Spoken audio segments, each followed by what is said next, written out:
Rapid Revision.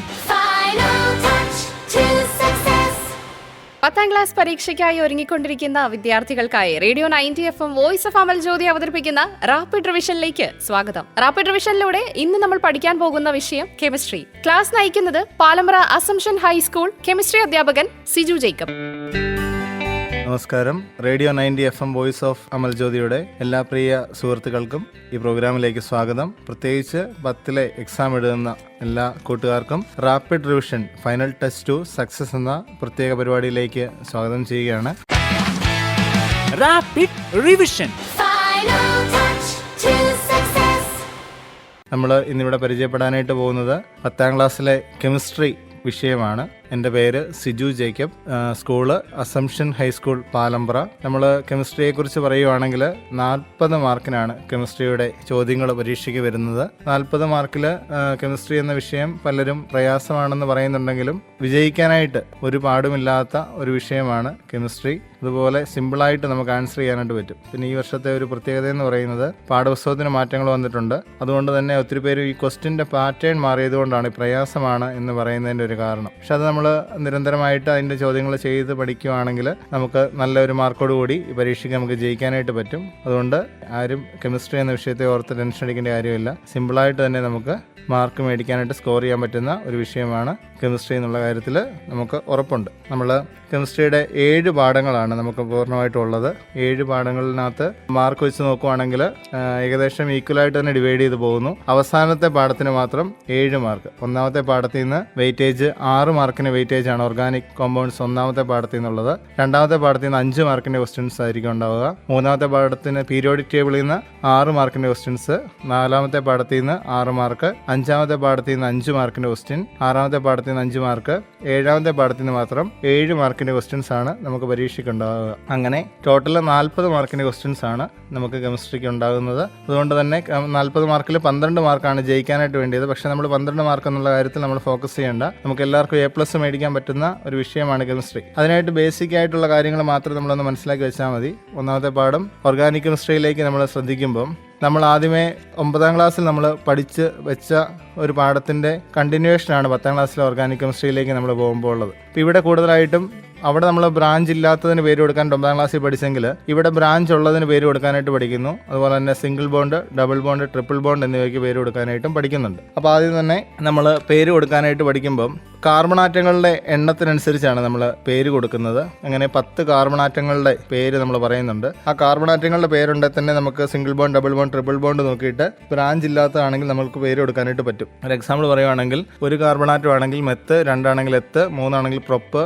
ബ്യൂട്ട്, pent, hex, hept, Oct, നണ്ണ്, dec. അങ്ങനെ 10 എണ്ണത്തിന്റെ പേര് പഠിച്ചു നോക്കുവാണെങ്കിൽ സിംഗിൾ ബോണ്ട് ആണെങ്കിൽ അതിന്റെ കൂട്ടത്തിൽ AN ചേർത്താൽ മാത്രം മതി. ഒരു എക്സാമ്പിൾ പറയുവാണെങ്കിൽ 2 കാർബൺ ആറ്റം ഉള്ളതിന്റെ കൂട്ടത്തിൽ സിംഗിൾ ബോണ്ടാണ് വരുന്നെങ്കിൽ ഈഥെയ്ൻ എന്ന് വരും. 3 ആണെങ്കിൽ പ്രൊപ്പൈന്, 4 ആണ് ബ്യൂട്ടൈന്, 5 ആണ് പെന്റൈൻ. അങ്ങനെ നമുക്ക് പേര് കൊടുക്കാനായിട്ട് സിമ്പിളായിട്ട് പറ്റും. അത് കഴിഞ്ഞിട്ട് ഡബിൾ ബോണ്ട് ആണെങ്കിൽ ANയുടെ സ്ഥാനത്ത് നമ്മളിപ്പം ചേർത്തത് തന്നെ പ്രൊപ്പൈൻ എന്ന് ചേർത്തപ്പം അതിൻ്റെ അവിടേക്ക് ഡബിൾ ബോണ്ട് 2 വരകൾ വരുന്നതിന് ഡബിൾ ബോണ്ട് പറയുക. ഡബിൾ ബോണ്ട് വരുവാണെങ്കിൽ അത് പ്രൊപ്പൈന് EN ചേർക്കണം. ട്രിപ്പിൾ ബോണ്ട് ആണെങ്കിൽ YN ചേർത്ത് നമ്മൾ പേര് നമുക്കിതിന് കൊടുക്കാനായിട്ട് പറ്റും. അതിനുശേഷം നമ്മൾ പേര് കൊടുക്കുമ്പം നമ്മൾ ബ്രാഞ്ച് ഉള്ളതിന് നമ്മൾ പേര് കൊടുക്കാനായിട്ട് നമ്മൾ സ്റ്റാർട്ട് ചെയ്യും.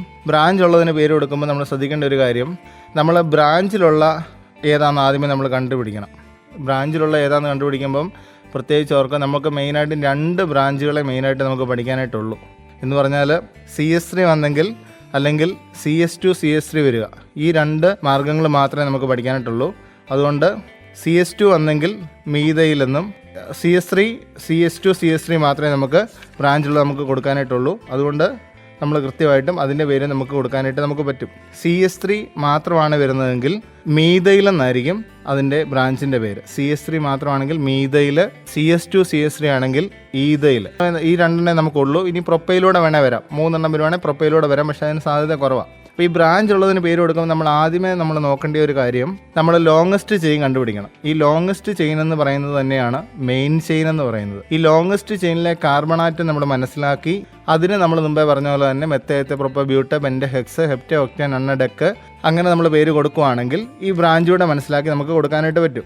ഒരു എക്സാമ്പിൾ പറയുകയാണെങ്കിൽ 5 എണ്ണം ഉള്ള ഒരെണ്ണമാണെങ്കിൽ രണ്ടാമത്തേതിൽ നിന്ന് ബ്രാഞ്ച് പോവുകയാണെങ്കിൽ 2 ബ്രാഞ്ച് മൊത്തം കാർബൺ ആറ്റം 5 ആണെങ്കിൽ 2 എഴുതിയിട്ട് ഹൈഫൻ ഇടണം. ആ 2 എഴുതിയിട്ട് ഹൈഫൻ ഇടാനുള്ള കാരണം ബ്രാഞ്ച് 2 നിന്നാണ്. അതുകൊണ്ട് 2 CS3 ആണ് ബ്രാഞ്ചിൽ വരുന്നതെങ്കിൽ മീതയിൽ 2 മീതയിൽ 5 ആയതുകൊണ്ട് പെൻഡല്ലേ, സിംഗിൾ ബോണ്ടേ വരുള്ളൂ. അപ്പം 2 മീതയിൽ പെൻഡെയിൻ എന്ന് വരും പേര്. അങ്ങനെ നമുക്ക് സിമ്പിളായിട്ട് പേര് കൊടുക്കാനായിട്ട് പറ്റും. അതിന് നിങ്ങൾ ഒറ്റ കാര്യം ചെയ്താൽ ടെൻഷൻ ഒന്നും അടിക്കണ്ടേ. ഓർഗാനിക് കെമിസ്ട്രി എല്ലാവരും ടെൻഷൻ അടിക്കുന്ന ഒരു പാഠമാണ്. പക്ഷേ ചെയ്ത് പഠിച്ചാൽ ഏറ്റവും രസമുള്ളതും ഓർഗാനിക് കെമിസ്ട്രി തന്നെ ആയിരിക്കും. അതുകൊണ്ട് തന്നെ ഈ കഴിഞ്ഞ വർഷം വരെ ഏറ്റവും ലാസ്റ്റ് പോർഷനിലായി ഓർഗാനിക് കെമിസ്ട്രി ഇട്ടുകൊണ്ടിരുന്നത്. അതുകൊണ്ട് ഈ വർഷത്തെ പുസ്തകത്തിനകത്ത് ആദ്യത്തെ 2 ചാപ്റ്ററും തന്നെ ഇവർ ഓർഗാനിക് കെമിസ്ട്രി ആക്കി തന്നിരിക്കും. അതുകൊണ്ട് ചെയ്ത് പഠിച്ചാൽ ഏറ്റവും എളുപ്പമുള്ളത് ഈ ഓർഗാനിക് കെമിസ്ട്രി തന്നെ ആയിരിക്കും. അതുകൊണ്ട് ചെയ്ത് പഠിച്ചാൽ നല്ല വൃത്തിക്ക് മാർക്ക് മേടിക്കാൻ പറ്റുന്ന, സ്കോർ ചെയ്യാൻ പറ്റുന്ന ഒരു പോർഷനാണ് ഓർഗാനിക് കെമിസ്ട്രി എന്ന് പറയുന്നത്. അപ്പോൾ ഇതിനകത്ത് മെയിനായിട്ടും പേര് കൊടുക്കാനായിട്ടുണ്ട്, ബ്രാഞ്ചിലുള്ളതിന് പേര് കൊടുക്കാനായിട്ടുണ്ട്. അതെല്ലാം പഠിക്കണം. അതിനകത്ത് നിന്ന് ഉറപ്പായിട്ടും ക്വസ്റ്റ്യൻസ് ഉണ്ടായിരിക്കും. പുസ്തകം എടുത്ത് നോക്കുമ്പോൾ 14ാമത്തെ പേജിലൊക്കെ കോളങ്ങൾ ഈ പേര് കൊടുക്കാനായിട്ടുണ്ട്.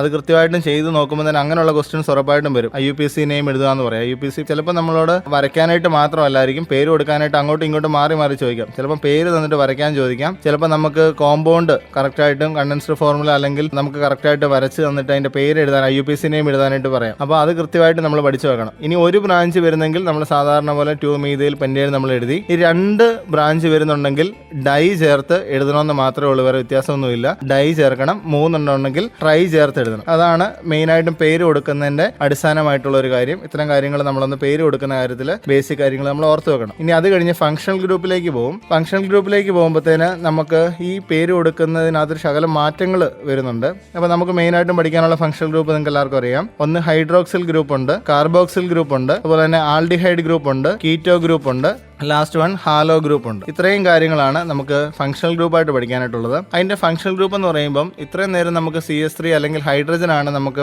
ഇതായിട്ട് വന്നുകൊണ്ടിരുന്നതെങ്കിൽ, ബ്രാഞ്ചായിട്ട് വന്നുകൊണ്ടിരുന്നതെങ്കിൽ, ഇനി അത് മാറിയിട്ട് COOH അങ്ങനെ ഓരോന്നും മാറി മാറി വരും. ഇപ്പോൾ ഉദാഹരണം പറഞ്ഞാൽ COO വരുവാണെങ്കിൽ അതിനെ നമ്മൾ കാർബോക്സിൽ ഗ്രൂപ്പ് എന്ന് പറയും. അപ്പം ആ കാർബോക്സിൽ ഗ്രൂപ്പ് COOH വരുവാണെങ്കിൽ നമ്മൾ ഓയിക് ആസിഡ് കൂട്ടി പേരെഴുതും. ഓയിക് ആസിഡ് അത് മുമ്പത്തെ പോലെ തന്നെയാണ്. ഒരു കാർബണാറ്റം ഉള്ളെങ്കിൽ മെഥനോയിക്ക്, 2 എണ്ണം ഉള്ളെങ്കിൽ എഥനോയിക്ക്, 3 എണ്ണം ഉണ്ടെങ്കിൽ പ്രൊപ്പനോയിക്ക്. അതായത് COO വരുന്നുണ്ടെങ്കിൽ ഓയിക് ആസിഡ് വരുമെന്ന് മാത്രമേ ഉള്ളൂ. ഇവിടെയും നമ്മൾ എണ്ണേണ്ടത് ഈ കാർബണാറ്റങ്ങളുടെ എണ്ണം മാത്രം എണ്ണിയാൽ നമുക്ക് പേര് കൊടുക്കാനായിട്ട് പറ്റും. ആൽഡിഹൈഡ് ഗ്രൂപ്പ് വരുമ്പോഴത്തേ നമുക്ക് എല്ലാവർക്കും അറിയാം CHO ആണ് ഫംഗ്ഷണൽ ഗ്രൂപ്പായിട്ട് വരുന്നത്. ഹൈഡ്രജൻ അല്ല, CHO ഫംഗ്ഷണൽ ഗ്രൂപ്പായിട്ട് വരും. CHO ഫംഗ്ഷണൽ ഗ്രൂപ്പായിട്ട് വരുവാണെങ്കിൽ മുമ്പത്തെ പോലെ തന്നെ ഇവിടെ എന്നാ ചെയ്യണം, കാർബണാറ്റം നമ്മൾ എണ്ണണം. കാർബണാറ്റം എണ്ണി 3 എണ്ണം ആണെങ്കിൽ നമുക്കറിയാം 3 കാർബണാറ്റം ആണെങ്കിൽ പ്രൊപ്പാണ്. അതിന്റെ കൂട്ടത്തിൽ ആല് ചേർക്കണം. AL ചേർക്കുമ്പോഴത്തേന് അതിന്റെ പേരായി. അപ്പോൾ ഉദാഹരണം പറഞ്ഞാൽ 3 എണ്ണം ആണെങ്കിൽ എന്നാ വരും, പ്രൊപ്പനാൽ എന്ന് വരും അതിന്റെ പേര്. 4 ആണെങ്കിൽ ബ്യൂട്ടനാൽ, പെന്റനാൽ, ഹെക്സനാൽ, ഹെപ്റ്റനാൽ, അങ്ങനെ നമുക്ക് അതിന് പേര് കൊടുക്കാനായിട്ടും പറ്റും. ഇനി നമ്മൾ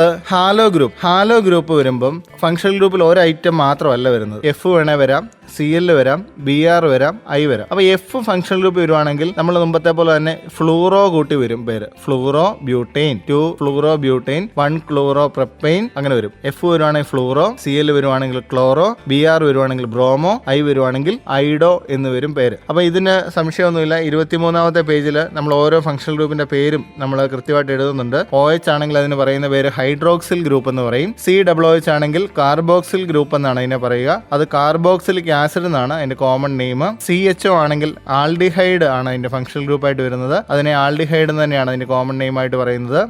CO ആണെങ്കിൽ കീറ്റോ ഗ്രൂപ്പ് എന്ന് പറയും. അതിനെ കീറ്റോൺസ് എന്നാണ് നമ്മൾ പറയുന്നത്. ഇനിയും O വരുവാണെങ്കിൽ ആൽക്കോക്സി ഗ്രൂപ്പ് എന്നാണ് പറയുന്നത്. അതിനെ ഈതർ എന്നാണ് നമ്മൾ പറയുക.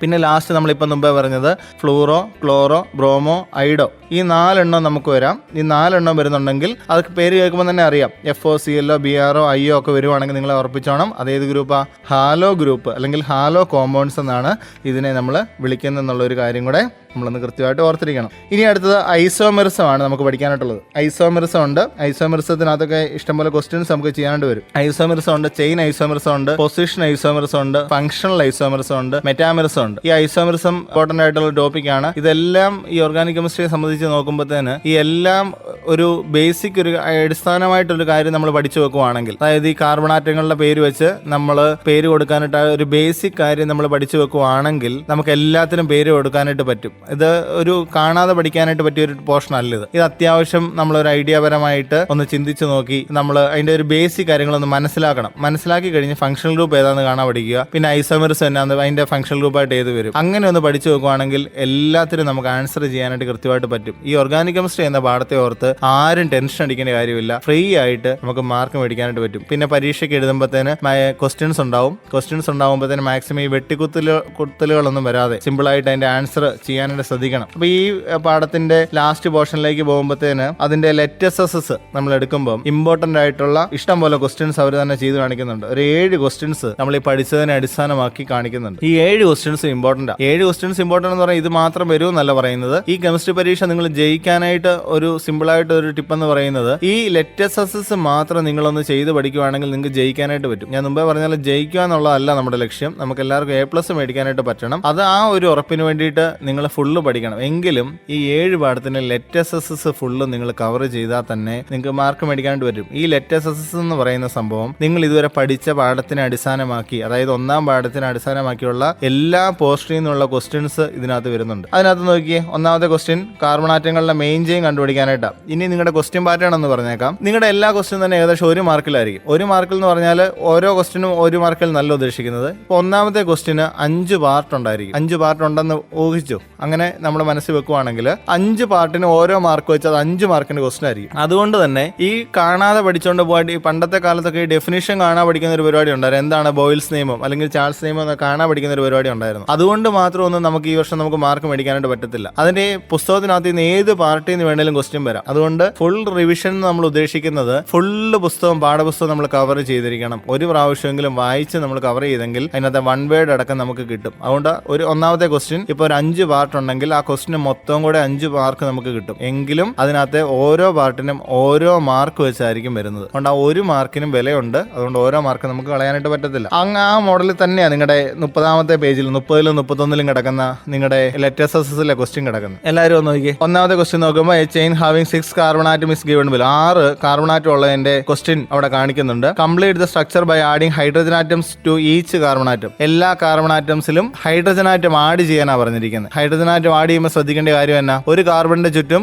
എത്ര ഹൈഡ്രജൻ വരും? മാക്സിമം 4 ഹൈഡ്രജൻ മാത്രമേ ഒരു കാർബണിന് ചുറ്റും വരത്തുള്ളൂ. അതാണ് നമ്മൾ മെയിൻ ആയിട്ട് മനസ്സിലാക്കി വെക്കേണ്ടത്. എന്ന് പറഞ്ഞാൽ ഒരു കാർബണിന് ചുറ്റും 4 കാലുകൾ ഉണ്ടെന്ന് നമ്മൾ ഉറപ്പിച്ചോണം. കാർബണിന്റെ വാലൻസി എന്ന് പറയുന്നത് കൃത്യമായിട്ട് അറിയാം. അതുകൊണ്ട് 4 കാല് മാത്രമേ ഒരു കാർബണിന് ചുറ്റും വരുള്ളൂ. ആ 4 കാർബണിലും ഇവിടെ ക്വസ്റ്റ്യൻ വ്യക്തമായിട്ട് പറഞ്ഞിട്ടുണ്ട് എത്ര ഹൈഡ്രജൻ വരുമെന്ന് ചോദിച്ചിരിക്കുന്നത്. അപ്പം കൃത്യമായിട്ട് നിങ്ങളൊന്ന് നോക്കി, ആദ്യത്തെ കാർബൺ എത്ര കാർബൺ ഉണ്ട് ഇവിടെ? എല്ലാ കാർബണിന് ചുറ്റും ഹൈഡ്രജൻ എഴുതാൻ പറഞ്ഞിരിക്കുക. അപ്പൊ 1ാമത്തെ കാർബൺ ആ ലൈൻ കൂട്ടി വേണം നമ്മൾ എണ്ണാനായിട്ട്. അപ്പൊ ആദ്യത്തെ അവസാനത്തേനകത്തും എത്ര ഹൈഡ്രജൻ വരും? 3 എണ്ണം വരും. അതെങ്ങനെ 4 എണ്ണം വരും എന്ന് പറഞ്ഞിട്ട് ഈ 3 ആയത് എങ്ങനെയാ? 3ഉം ആ വരയും കൂടെ കൂട്ടുമ്പോ എത്രയായി? 4 ആയി. മനസ്സിലായോ? 3ഉം ആ വരയും കൂടെ കൂട്ടുമ്പോ 4 ആയി. അങ്ങനെയാണ് അതിന്റെ ഇടയ്ക്കുള്ളതിനകത്ത് എത്ര എണ്ണം വരും? 3 എണ്ണം വരുമോ? 3ഉം 2 സൈഡിലത്തെ വരയും കൂടെ കൂട്ടുമ്പോ തന്നെ 5 ആകത്തില്ലേ? 5 എണ്ണം പറ്റുമോ? ഇല്ലല്ലോ. അപ്പൊ എത്ര എണ്ണം വരും? 2 എണ്ണേ വരുള്ളൂ. ശരിയല്ലേ? 2 എണ്ണം. CH3 സിംഗിൾ ബോണ്ട് CH2 വരുള്ളൂ. കാരണം എന്നാ? CH2 എന്ന് പറയുമ്പം അതിൻ്റെ അപ്പുറത്തെ 2 വാലൻസിയും കൂടെ 2 ലൈൻസോടെ വരുമ്പോഴത്തേന് CH2ഉം 2 ലൈൻസോടെ വരുമ്പോഴത്തേന് CH4 ആയി. മനസ്സിലായോ? മാക്സിമം എവിടെ പോയെന്ന് പറഞ്ഞാൽ 4 ലൈൻസിൽ കൂടുതൽ വരത്തില്ലെന്നുള്ളൊരു കാര്യം നമ്മൾ മനസ്സിലാക്കി വെക്കണം. അത് കൃത്യമായിട്ട് ഓർത്ത് വെച്ചാൽ 1ാമത്തേന് കാർബൺ ആറ്റം നമുക്ക് കറക്റ്റായിട്ട് ഫില്ല് ചെയ്യാൻ പറ്റും. അപ്പം CH3 CH2 CH2 CH3 അങ്ങനെ നമുക്ക് അതിൻ്റെ കൃത്യമായിട്ടും ആൻസർ ചെയ്യാനായിട്ട് പറ്റും. ഇനി write the molecular formula of this compound എന്ന് ചോദിച്ചിട്ടുണ്ടെങ്കിൽ ഈ മോളിക്കുലാർ ഫോർമുല എന്ന് പറയുന്നതിന് മോളിക്കുലാർ ഫോർമുല എന്ന് പറഞ്ഞാൽ എത്ര കാർബൺ ആറ്റം ഉണ്ട്, എത്ര ഹൈഡ്രജൻ ആറ്റം ഉണ്ടെന്നുള്ള ചോദ്യമാണ് ഇതിന്റെ മോളിക്കുലാർ ഫോർമുല എന്ന് പറയുന്നത്. ഒരു എക്സാമ്പിൾ പറഞ്ഞാൽ ഈ മേളത്തെ ക്വസ്റ്റിനകത്ത് എത്ര കാർബൺ ആറ്റം ഉണ്ടെന്ന് ക്വസ്റ്റിൽ തന്നെ പറയുന്നുണ്ട്. എത്ര കാർബൺ ആറ്റം ഉണ്ട്? 6 കാർബൺ ആറ്റം ഉണ്ട്. ക്വസ്റ്റിൽ തന്നെ പറയുന്നുണ്ട് 6 കാർബൺ ആറ്റം ഉണ്ട്. ഇനി എല്ലായിടത്തും സിംഗിൾ ബോണ്ട് അല്ലേ വരുന്നത്? സിംഗിൾ ബോണ്ട് ആണെങ്കിൽ നമുക്ക് കൃത്യമായിട്ടും CH3 CH2 അങ്ങനെ നമ്മൾ എണ്ണി നോക്കുമ്പം C6 ആണെങ്കിൽ C6H14 എന്ന് വരും. C6H14 എന്ന് വരും. അതിൻ്റെ ഒരു ഇക്വേഷൻ ഉണ്ട്.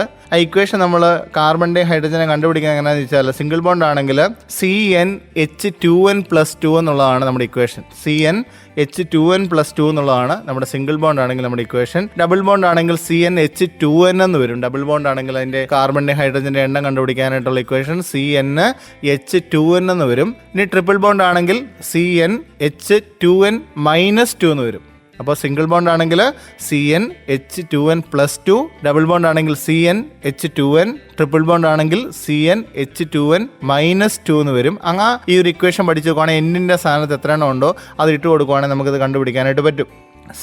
എന്നിൻ്റെ ഇപ്പം 5 ആണെങ്കിൽ എച്ചിൻ്റെ താഴത്തെ 2ൻ്റെ കൂട്ടത്തിലുള്ള എന്നും 5 തന്നെ ഇട്ട് കൊടുക്കുക. അങ്ങനെയാണെങ്കിൽ നമ്മുടെ ഇക്വേഷൻ അത് ഫില്ല് ചെയ്യുമ്പോൾ തന്നെ കറക്റ്റായിട്ട് എണ്ണം കാണാൻ പറ്റും.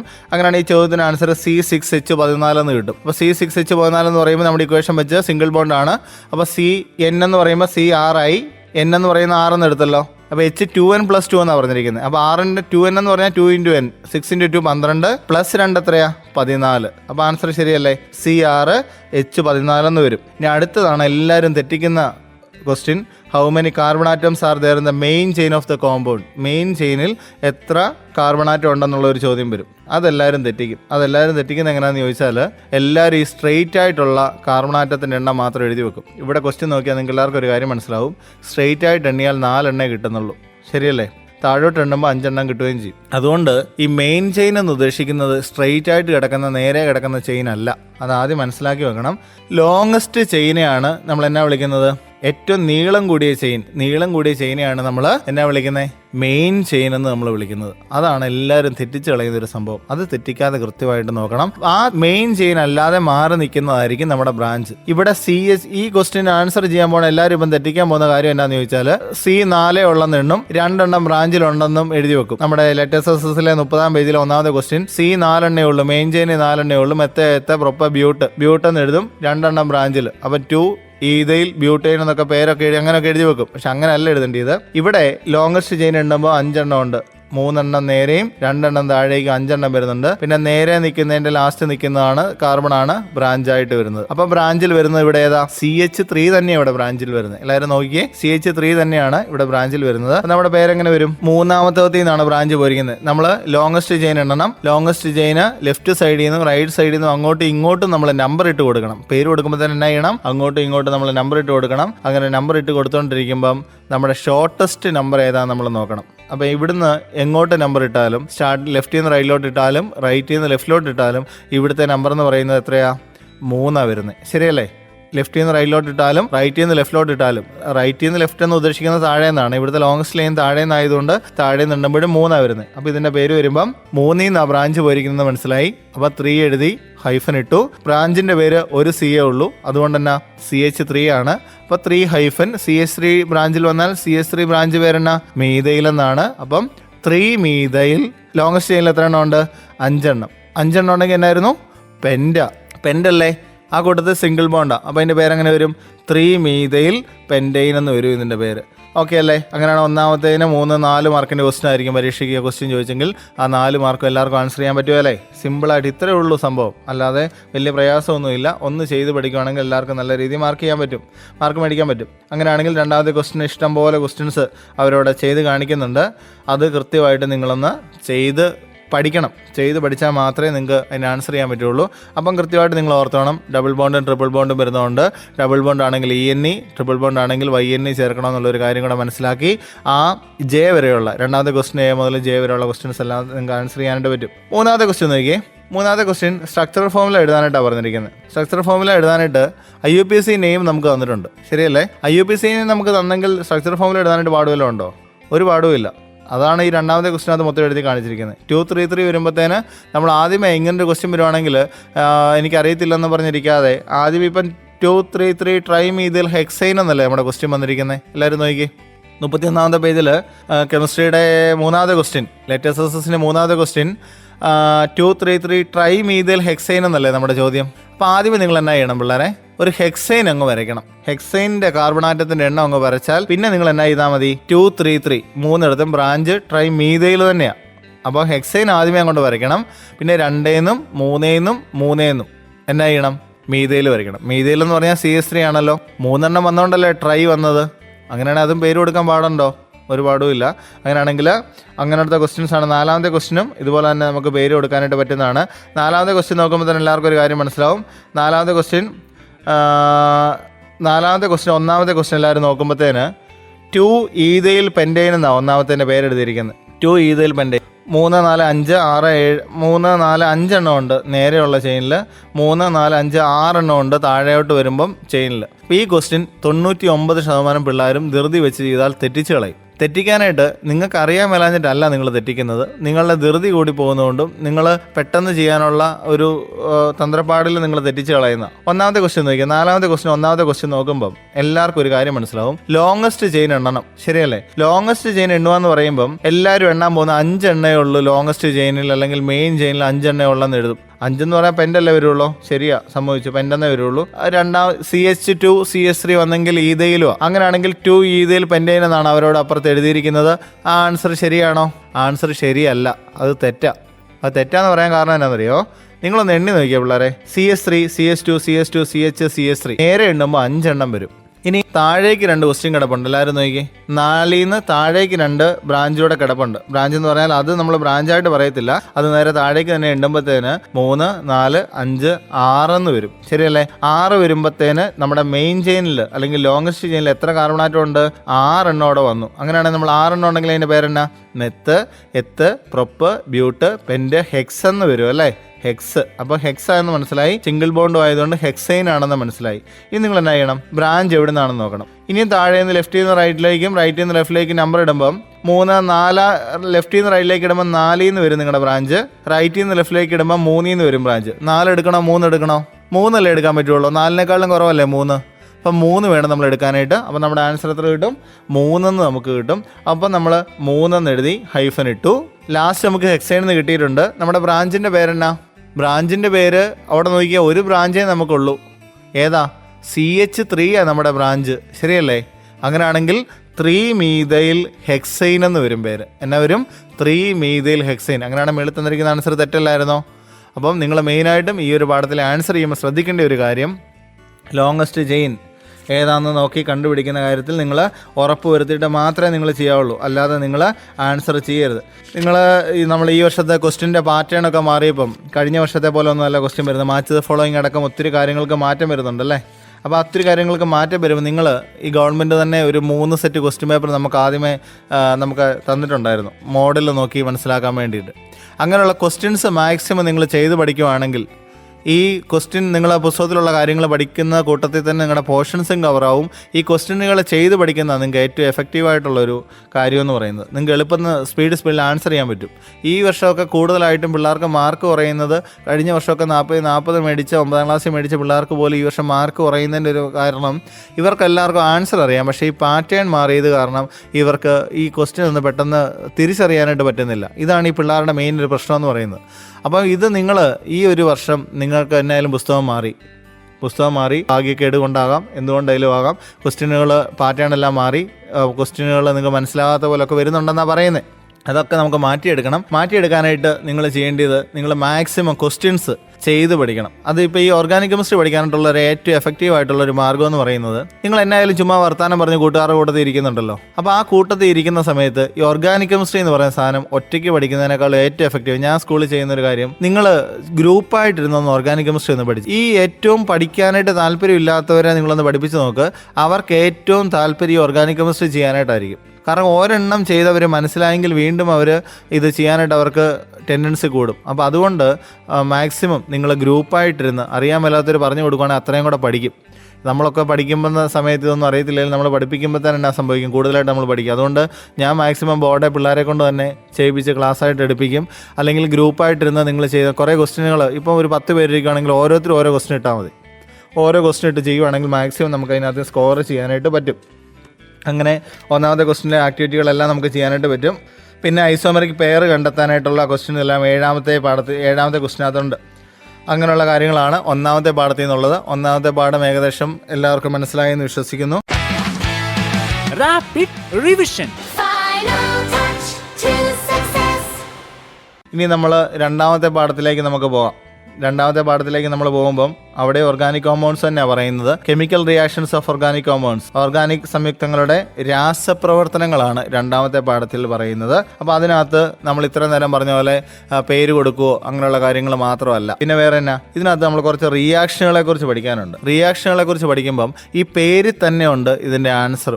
ഒന്നാമത്തേത് സബ്സ്റ്റിറ്റ്യൂഷൻ റിയാക്ഷൻ, 2 ഏതാ addition reaction, 3 polymerization, addition polymerization അത് അഡീഷൻ പോളിമർ ഉണ്ട്, കണ്ടൻസേഷൻ പോളിമർ ഉണ്ട്, തെർമൽ ക്രാക്കിംഗ് ഉണ്ട്, കമ്പസ്റ്റൻ ഓഫ് ഹൈഡ്രോ കാർബൺസ് ഉണ്ട്.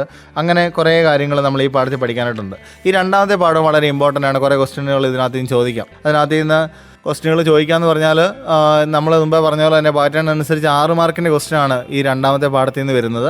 അപ്പോൾ ഈ രണ്ടാമത്തെ പാഠത്തിൽ നിന്ന് 6 മാർക്കിൻ്റെ ക്വസ്റ്റ്യന് ആകെ വരുള്ളൂ. പക്ഷേ ഇഷ്ടംപോലെ കാര്യങ്ങൾ പഠിക്കാനായിട്ടുണ്ട്. അതുകൊണ്ട് ഇത് മുഴുവൻ പഠിച്ചാലേ നമുക്ക് ഈ 6 മാർക്ക് ക്വസ്റ്റ്യന് നമ്മൾ മേടിക്കാനായിട്ട് പറ്റുള്ളൂ എന്നുള്ളൊരു കാര്യം കൂടെ നമ്മളൊന്ന് മനസ്സിലാക്കി വെക്കണം.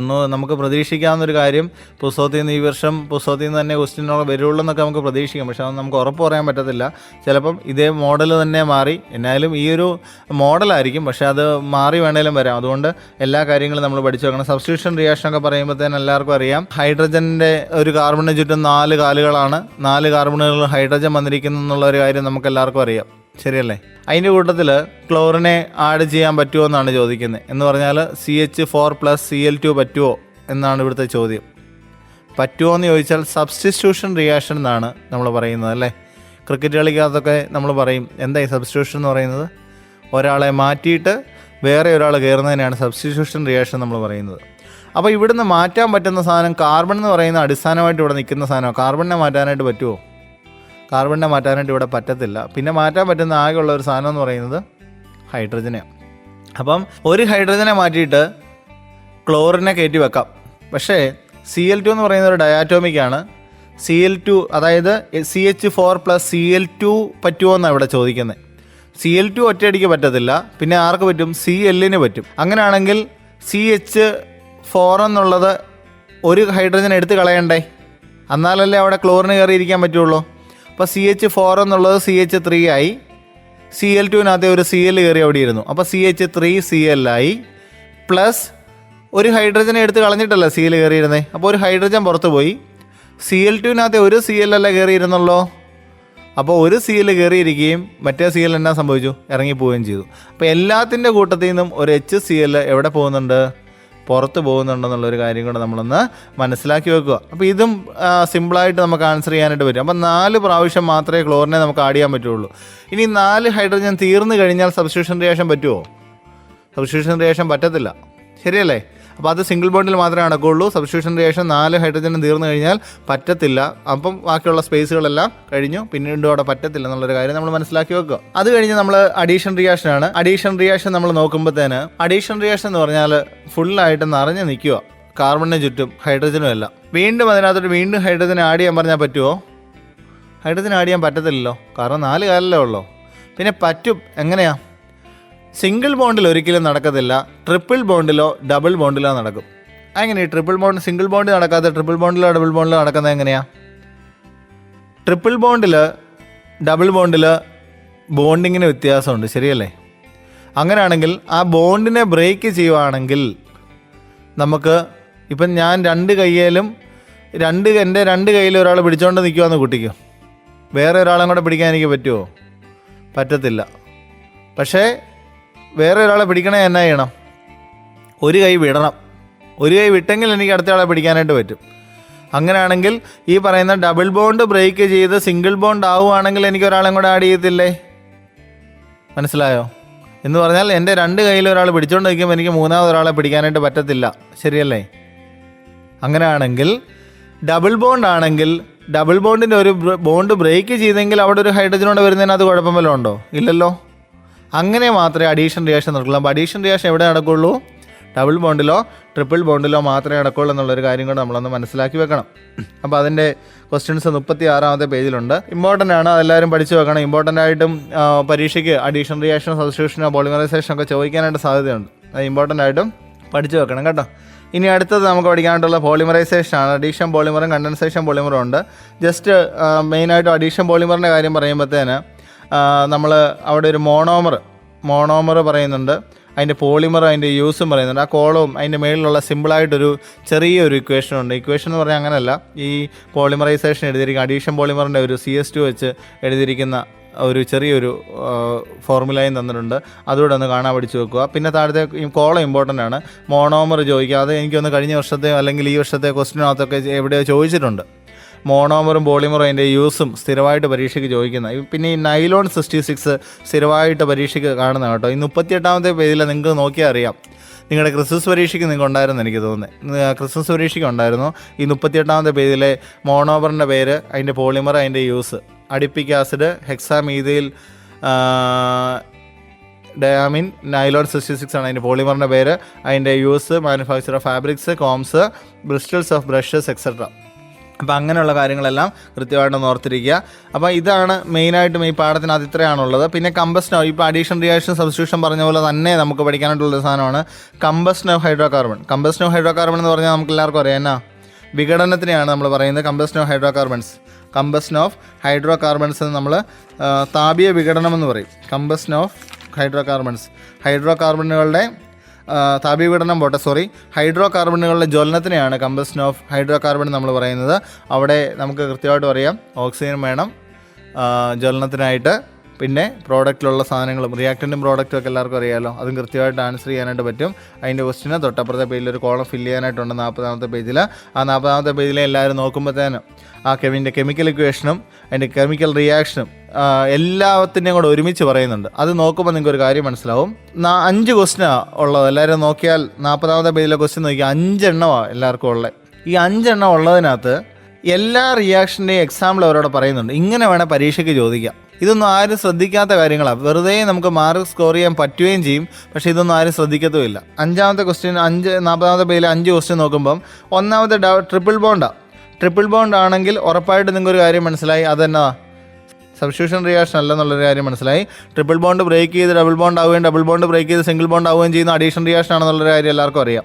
അങ്ങനെ Cl2 ആഡ് ചെയ്യണമെങ്കിൽ ഹൈഡ്രജനെ എടുത്ത് കളഞ്ഞിട്ട് ആ സ്ഥാനത്ത് കയറി ഇരിക്കാനേ പറ്റുള്ളൂ. ഒരാളെ മാറ്റി വേറൊരാൾ വരുന്നുണ്ടെങ്കിൽ സബ്സ്റ്റിറ്റ്യൂഷൻ എന്നാണ് നമ്മൾ ക്രിക്കറ്റിലും ഫുട്ബോളിലും എല്ലാം പറയുന്നത്. അങ്ങനെയാണെങ്കിൽ ഇവിടെ നമ്മൾ പറയുന്നത് സബ്സ്റ്റിറ്റ്യൂഷൻ റിയാക്ഷൻ എന്നാണ് നമ്മൾ പറയുന്നത്. അങ്ങനെയാണെങ്കിൽ താഴെയുള്ള എല്ലാ ക്വസ്റ്റ്യനുകൾക്കും നിങ്ങൾക്ക് ആൻസർ ചെയ്യാണ്ട് വരും. N കൂട്ടി NCS2 ഡബിൾ ബോണ്ട് CS2 എന്ന് വരുവാണെങ്കിൽ നിങ്ങൾ ഉറപ്പിച്ചോണം N കൂട്ടി വരുമ്പോൾ അത് പോളിമറൈസേഷൻ ആണെന്ന് ഉറപ്പിക്കുക. പിന്നെ റിയാക്റ്റൻറ്റിൽ പ്രോഡക്റ്റ് വരുന്നുണ്ടെങ്കിൽ റിയാക്റ്റൻറ്റിൽ ഓക്സിജൻ വരുന്നുണ്ടെങ്കിൽ കൺഫേം ചെയ്തോണം അത് കമ്പസ്റ്റൻ ആണെന്നുള്ളൊരു കാര്യം കൂടെ നിങ്ങളൊന്ന് കൺഫേം ചെയ്യുക. അതുപോലെ ഈ പാഠത്തിൽ ഇമ്പോർട്ടൻ്റ് ആയിട്ട് ക്വസ്റ്റ്യൻ വരാൻ സാധ്യതയുള്ളൂ. ഇത്ര എന്നാലും ഉറപ്പായിട്ട് ഇമ്പോർട്ടൻ്റ് ആണ്. ഓർഗാനിക് കെമിസ്ട്രി എന്ന് പറയുന്നത് നമ്മൾ ഈ 6 മാർക്കെന്നും 5 മാർക്കെന്നും ഒക്കെ ഇവർ പറഞ്ഞ ക്വസ്റ്റ്യൻ തന്നിട്ടുണ്ടെങ്കിലും അതിൽ കൂടുതൽ ചോദിക്കാനായിട്ട് മേലെന്നൊന്നും ഇല്ല കേട്ടോ. അതുകൊണ്ടാണ് ഞാൻ പറഞ്ഞ മാക്സിമം ചെയ്ത് പഠിക്കുക, നല്ല മാർക്ക് മേടിക്കാനായിട്ട് പറ്റും. അപ്പോൾ ഈ പാഠത്തിൽ നിന്ന് തന്നെ നമുക്കിനിയും എഥനോളൊക്കെ പഠിക്കാനായിട്ടുണ്ട്. എഥനോളിൻ്റെ പ്രിപ്പറേഷന് എസ്റ്ററുകൾ സ്ഥിരമായിട്ട് ചോദിക്കുന്നതാണ്. എസ്റ്റർ സ്ഥിരമായിട്ട് പരീക്ഷയ്ക്ക് വരുന്നതാണ്. അതുപോലെ തന്നെ നിങ്ങളുടെ പുസ്തകത്തിൽ നോക്കുമ്പോൾ 43ാമത്തെ പേജിൽ എഥനോയിക് ആസിഡിൻ്റെ യൂസ് ഉണ്ട്. അതുപോലെ തന്നെ ഓയിക് ആസിഡ് COOH വരുമ്പോഴത്തേന് ഓയിക് ആസിഡ് ഫങ്ഷണൽ ഗ്രൂപ്പായിട്ട് വരുന്ന പേര് കൊടുക്കുന്ന ഒരു സംഭവമുണ്ട്. ആ 43ാമത്തെ പേജ് നോക്കുമ്പോൾ അറിയാം. ഓയിക് ആസിഡ് COOH വരുവാണെങ്കിൽ ഓയിക് ആസിഡ് ജസ്റ്റ് പേര് ചേർത്താൽ മതി. ഇത് നമ്മൾ 1ാമത്തെ പാഠത്തിൽ നമ്മൾ പഠിച്ചില്ലായിരുന്നോ? ആ 1ാമത്തെ പാഠത്തിൽ നമ്മൾ പഠിച്ചതിൻ്റെ സെയിം സംഭവം. ഒരു കാർബൺ ആണെങ്കിൽ മെത്ത്, അപ്പം COOH വരുമ്പോഴത്തേന് CS3 ഒരു കാർബണാറ്റേ ഉള്ളൂ. അപ്പം ഇവിടെ COOH വരുമ്പോൾ ഒരു കാര്യം ശ്രദ്ധിച്ചോണം. ഇവിടെ COOHനകത്ത് C ഉണ്ടല്ലോ, എല്ലാവരും കണ്ടായിരുന്നോ? COOHനകത്ത് C ഉണ്ട്. ആ C നമ്മൾ എന്നാ ചെയ്യും? നമ്മുടെ എണ്ണത്തിനകത്ത് നമ്മൾ കൂട്ടണം. അപ്പം HCOOH എന്ന് പറയുമ്പോഴത്തേന് ഇവിടെ CS3 CS2 ഒന്നും വേണോ നിർബന്ധമൊന്നുമില്ല. ഇവിടെ C ഓൾറെഡി കാർബൺ വന്നുകൊണ്ട് ഇതിൻ്റെ പേരെന്നായിരിക്കും? ഒരു C ഉള്ളൂ. HCOOH എന്ന് പറയുമ്പം മെഥനോയിക് ആസിഡ് എന്നായിരിക്കും. താഴെ 2 CH3 COOH വരുമ്പോഴത്തേന് 2 എണ്ണം ഉണ്ടെങ്കിൽ അതിൻ്റെ പേരെന്നാ? എഥനോയിക് ആസിഡ് എന്ന് വരും. 3 എണ്ണം ഉണ്ടെങ്കിൽ പ്രൊപ്പനോയിക് ആസിഡ്, 4 എണ്ണം ഉണ്ടെങ്കിൽ ബ്യൂട്ടനോയിക് ആസിഡ്. അപ്പോൾ ഇതിനകത്തെല്ലാം നമ്മൾ പഠിച്ചു വെക്കേണ്ട ഒരു കാര്യം 1ാമത്തെ പാഠത്തിൽ നിങ്ങൾ ഓൾറെഡി പഠിച്ചു വെച്ചിട്ടുണ്ട്. മെത്ത്, എത്ത്, പ്രൊപ്പ്, ബ്യൂട്ട്. പാട്ട് പാടുന്ന പോലെ ചുമ്മാ എന്ന് പറഞ്ഞു നോക്കിയാൽ നിങ്ങൾക്ക് തന്നെ ചെയ്യാനായിട്ട് പറ്റും. സിമ്പിളായിട്ട് നമുക്ക് ചെയ്യാൻ പറ്റും. ഇനി അതിൻ്റെ താഴെ എഥനോയിക് ആസിഡിൻ്റെ യൂസ്. എസ്റ്റർ ഇമ്പോർട്ടൻ്റ് ആണ്, ഉറപ്പായിട്ടും പരീക്ഷയ്ക്ക് ചോദിക്കും. 44ാമത്തെ പേജിൽ എസ്റ്ററിൻ്റെ പേരും അതിൻ്റെ സ്മെല്ല് ഫ്രാഗ്രൻസ് എന്നാണെന്നും അതിൻ്റെ ആൽക്കഹോളിൻ്റെ കാര്യമൊക്കെ മാച്ച് ദ ഫോളോയിങ് ആയിട്ട് വേണം ചോദിക്കാം. ഉറപ്പായിട്ടും മാച്ച് ദ ഫോളോയിങ്ങിനകത്ത് നിന്ന് ക്വസ്റ്റൻ ഉണ്ടായിരിക്കും. അത് ഈ ഭാഗത്തു നിന്നൊക്കെ വരാനായിട്ടുള്ള സാധ്യത വളരെ കൂടുതലാണെന്നുള്ളൊരു കാര്യം കൂടെ ഓർക്കുക. പിന്നെ ലാസ്റ്റത്തെ പോർഷനിൽ ഫിൽ ഇൻ ദ ബ്ലാങ്ക്സോ അല്ലെങ്കിൽ ഇതുപോലുള്ള ക്വസ്റ്റനുകൾ നമുക്ക് ചോദിക്കാൻ പറ്റുന്നതാണ്. മെഡിസിൻസിനകത്തെ ബോക്സ്. അതുകൊണ്ട് കെമിസ്ട്രിക്കകത്ത് മെയിനായിട്ട് നിങ്ങളൊരു കാര്യം മനസ്സിലാക്കി വെക്കേണ്ടത് ഈ ബോക്സുകൾ, പുസ്തകത്തിനകത്തുള്ള ഒരു ബോക്സ് പോലും നിങ്ങൾ മിസ് ചെയ്യരുത്. എല്ലാ ബോക്സുകളും നിങ്ങളൊന്ന് കവർ ചെയ്ത് പോകണം. ഇനിയാണേലും ഇന്ന് മുതലാണെങ്കിലും നിങ്ങൾക്ക് പഠിക്കാനായിട്ടുള്ള സമയമുണ്ട്. അതുകൊണ്ട് നിങ്ങൾ ഒട്ടും സമയം കളയാതെ ഈ ബോക്സുകളെല്ലാം ഒന്ന് കവർ ചെയ്ത് പോയാൽ തന്നെ നിങ്ങൾക്ക് നല്ല മാർക്കോട് കൂടി നിങ്ങൾക്ക് കെമിസ്ട്രിക്ക് നല്ല മാർക്ക് മേടിക്കാൻ പറ്റും. അതിനകത്ത് പ്രതീക്ഷയൊന്നുമല്ല, ഉറപ്പായിട്ടും മേടിക്കാനായിട്ട് പറ്റും. നമ്മൾ മുമ്പേ പറഞ്ഞ പോലെ തന്നെ രണ്ടാമത്തെ പാഠത്തിലെ ലെറ്റേഴ്സ് എസ്എസിലേക്ക് വരുമ്പം അതിനകത്ത് നമുക്ക് ഏകദേശം 8 ക്വസ്റ്റ്യനോളം ഉണ്ട്. 8 ക്വസ്റ്റ്യനും നിങ്ങളെ സ്കൂളിൽ ടീച്ചർമാരൊക്കെ ചെയ്യിപ്പിച്ചിട്ടുണ്ട് അല്ലേ? ടീച്ചർമാരൊക്കെ ചെയ്യിപ്പിച്ചിട്ടുണ്ട്. ആ 8 ക്വസ്റ്റ്യൻ നിങ്ങൾ ഇതുവരെ പഠിച്ചതിൻ്റെ അടിസ്ഥാനത്തിലുള്ള ക്വസ്റ്റ്യനുകളാണ്. ഇപ്പം മെയിനായിട്ടും പഠിക്കുന്നത് substitution reaction, addition reaction, polymerisation, മെഥനോളിൻ്റെ യൂസ്, എഥനോയിക് ആസിഡ് എസ്റ്റർ, അങ്ങനെയുള്ള കാര്യങ്ങളെല്ലാം നിങ്ങൾ പഠിച്ചേ. അപ്പോൾ അതിനെ സംബന്ധിക്കുന്ന ക്വസ്റ്റ്യനുകൾ മാത്രമേ എവിടെ വരുള്ളൂ, ആ പാഠത്തിന് ലെറ്റേഴ്സ് എസ്എസ്സി വരുള്ളൂ. അപ്പോൾ അതുകൂടെ നിങ്ങൾ കൃത്യമായിട്ടൊന്ന് പഠിക്കാനായിട്ട് നിങ്ങൾ ശ്രദ്ധിക്കണം. അത് ഇമ്പോർട്ടൻ്റ് ആണെന്നുള്ളൊരു കാര്യം കൂടെ മനസ്സിലാക്കി വെക്കുക. ഈ 2 പാഠങ്ങൾ കഴിഞ്ഞാൽ തന്നെ ഓർഗാനിക് കെമിസ്ട്രി കഴിഞ്ഞു. ചില പിള്ളേരൊക്കെ തലവേദനയെന്ന് പറഞ്ഞ് ടീച്ചർമാരാണെങ്കിലും പഠിപ്പിച്ചാൽ തീരത്തില്ലാത്ത പോഷണം പറഞ്ഞിരിക്കുന്ന സാധനമാണ് ഈ ഓർഗാനിക് കെമിസ്ട്രി എന്ന് പറയുന്നത്. ഇപ്പോൾ നിങ്ങൾക്ക് കേട്ടപ്പോൾ മനസ്സിലായി കാണും, ഒന്നുമല്ല. നിങ്ങൾ ചെയ്യേണ്ട കാര്യം ഇത്രയേ ഉള്ളൂ. ആദ്യമേ നിങ്ങൾ പേര് കൊടുക്കാനായിട്ട് പഠിക്കുക. ബേസിക്കായിട്ട് ഒന്നാമത്തെ പഠിക്കുന്നത് പേര് കൊടുക്കാനായിട്ട് പഠിക്കുക. അതിൻ്റെ സ്ട്രക്ചർ ഫോമുല എഴുതാനായിട്ടും, ഇനി IUPACനെയും തന്നെങ്കിൽ അതിൻ്റെ സ്ട്രക്ചർ ഫോമുല എഴുതാനായിട്ടും, അങ്ങനെയുള്ള കാര്യങ്ങൾ തിരിച്ചും മറിച്ചും ചോദിക്കാം. അങ്ങനെയുള്ള കാര്യങ്ങൾ പഠിച്ചാൽ തന്നെ നിങ്ങൾക്ക് മാർക്ക് ചെയ്യാനായിട്ട് പറ്റും, മാർക്ക് മേടിക്കാൻ പറ്റും. അതിനായിട്ട് നിങ്ങൾ ഇനിയുള്ള സമയത്ത് നിങ്ങൾ ഗ്രൂപ്പായിട്ടിരിക്കുക. ഗ്രൂപ്പായിട്ടിരുന്ന് വർത്തമാനം പറയാനായിട്ടോ അലമ്പാനായിട്ടോ അല്ല. ഇതിനകത്ത് സംഭവിക്കുന്നതെന്ന് വെച്ചാൽ ഈ മാർക്ക് മേടിക്കുന്നവർ വർത്തമാനം പറഞ്ഞ് നിങ്ങളെ നിരുത്സാഹപ്പെടുത്തുന്നവർ കാണാം. അപ്പോൾ അതൊന്നും നിങ്ങൾ മൈൻഡ് ചെയ്യരുത്. നിങ്ങൾ പഠിക്കണം എന്നുള്ള വിചാരത്തിൽ നിങ്ങൾ ഗ്രൂപ്പായിട്ടിരുന്നിട്ട് നിങ്ങൾ 10 പേരുണ്ടെങ്കിൽ 10 പേര് ഓരോ ക്വസ്റ്റ്യൻ ഇട്ടേ. എന്നിട്ട് എല്ലാവരും ഒന്ന് ചെയ്തു നോക്കി. എന്നിട്ട് നിങ്ങളുടെ ആൻസർ ഇങ്ങനെയാണ്, എല്ലാവരുടെ ആൻസർ വന്നതെന്ന് ചോദിച്ചാൽ നിങ്ങൾ 100% ഞാൻ നിങ്ങൾക്ക് ഉറപ്പ് പറയാം, നിങ്ങൾ ഓർഗാനിക് കെമിസ്ട്രിക്ക് ഫുള്ള് മാർക്ക് നിങ്ങൾ മേടിച്ചിരിക്കും. ഞാൻ ഗ്യാരണ്ടി. ഫുൾ മാർക്ക് നിങ്ങൾക്ക് മേടിക്കാനായിട്ട് പറ്റും. 3ാമത്തെ പാഠം ഓർഗാനിക് കെമിസ്ട്രി ഇവിടെ കഴിഞ്ഞു. ഏറ്റവും പ്രയാസമുള്ള എന്ന് പറയുന്ന സിമ്പിളായിട്ട് നിങ്ങൾ പഠിച്ചു കഴിഞ്ഞു ഓർഗാനിക് കെമിസ്ട്രി. Rapid Revision.